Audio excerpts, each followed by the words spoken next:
Comment le chameau eut une bosse. Au commencement des temps, quand le monde était encore tout beau, tout neuf, et que les animaux travaillaient depuis peu pour l'homme, il y avait un chameau. Il vivait au beau milieu d'un désert hurlant, parce qu'il ne voulait pas travailler. En plus, lui-même avait tout du hurleur. Il mangeait des brindilles et des ronces, des tamaris, des laitrons et des épines, dans une insupportable oisiveté. Et quand on lui adressait la parole, il répondait « bof, bof », et jamais rien d'autre. Bientôt le cheval vint le voir, le lundi matin, une selle sur le dos et un mors dans la bouche, et dit « Chameau, oh, chameau, viens donc trotter avec nous autres. » « Bof, » répondit le chameau. Le cheval s'en alla tout répéter à l'homme. Bientôt le chien vint le voir, un bâton dans la gueule, et dit « Chameau, oh, chameau, viens donc rapporter comme nous autres. » « Bof, » répondit le chameau. Le chien s'en alla tout répéter à l'homme. Bientôt, le bœuf vint le voir, un joug autour du cou, et dit « Chameau, oh chameau, viens donc labourer avec nous autres. » « Bof, » répondit le chameau. Le bœuf s'en alla tout répéter à l'homme. À la fin de la journée, l'homme convoqua le cheval, le chien et le bœuf, et leur dit « Vous trois, oh, vous trois, je suis bien désolé pour vous, avec le monde encore tout beau, tout neuf, mais ce machin à bof dans le désert ne peut pas travailler, sinon il serait déjà là. Donc je vais le laisser dans son coin, et vous travaillerez 2 fois plus pour compenser. » Ce qui mit les trois très en colère, avec le monde encore tout beau, tout neuf, et ils palabrèrent, et ils discutèrent, et ils se concertèrent aux limites du désert.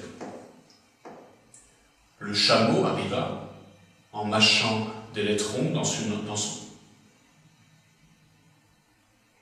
Le chameau arriva, en mâchant des laitrons dans son insupportable oisiveté, et se moqua d'eux.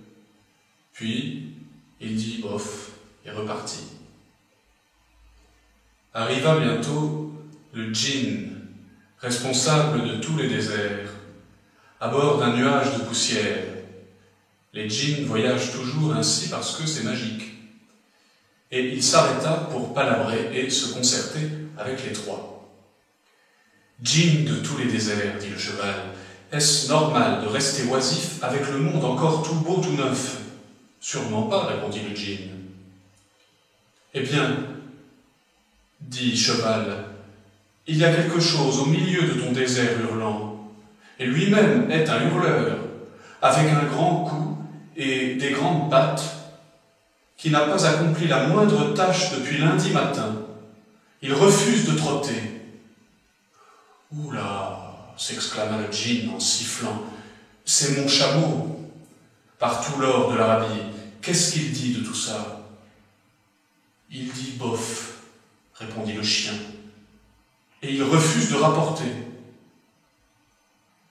« Lui arrive-t-il de dire autre chose ? » ?»« Seulement bof, et il refuse de labourer, » dit le bœuf.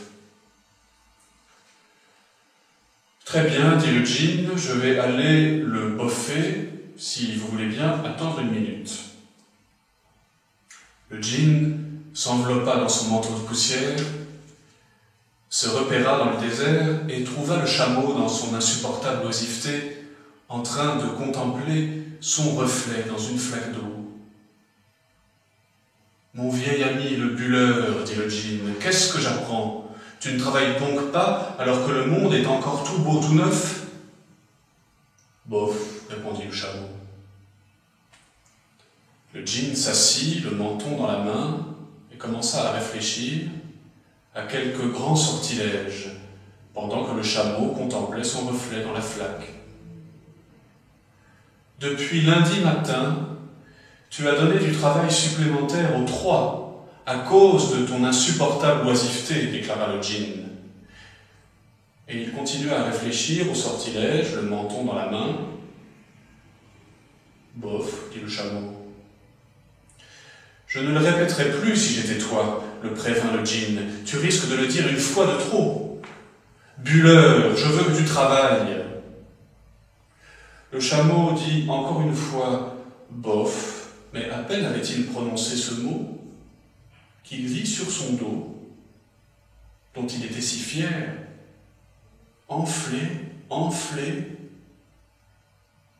une grosse bosse brinque-ballante. Tu vois ça, dit le djinn, c'est ton propre bof que tu t'es collé sur le dos en refusant de travailler. Aujourd'hui, on est jeudi, et tu n'as rien fait depuis lundi, quand tout le monde s'y est mis. Tu vas commencer maintenant. Comment je pourrais, dit le chameau, avec cette bosse sur le dos. C'est fait tout exprès, répondit le djinn, parce que tu as manqué ces 3 jours. Désormais, tu seras capable de travailler 3 jours d'affilée sans manger, et tu vivras sur ta bosse. Et ne t'avise pas de dire que je n'ai jamais rien fait pour toi. Sors du désert, va trouver les 3 et marche droit. Bof un peu. Et le chameau boffa, avec sa bof et le reste, et partit rejoindre les 3. Depuis ce jour, le chameau porte toujours une bof. Maintenant, on appelle ça une bosse pour ne pas lui faire de la peine. Mais il n'a jamais réussi à rattraper les 3 jours perdus au commencement du monde. Et il n'a toujours pas appris à marcher droit.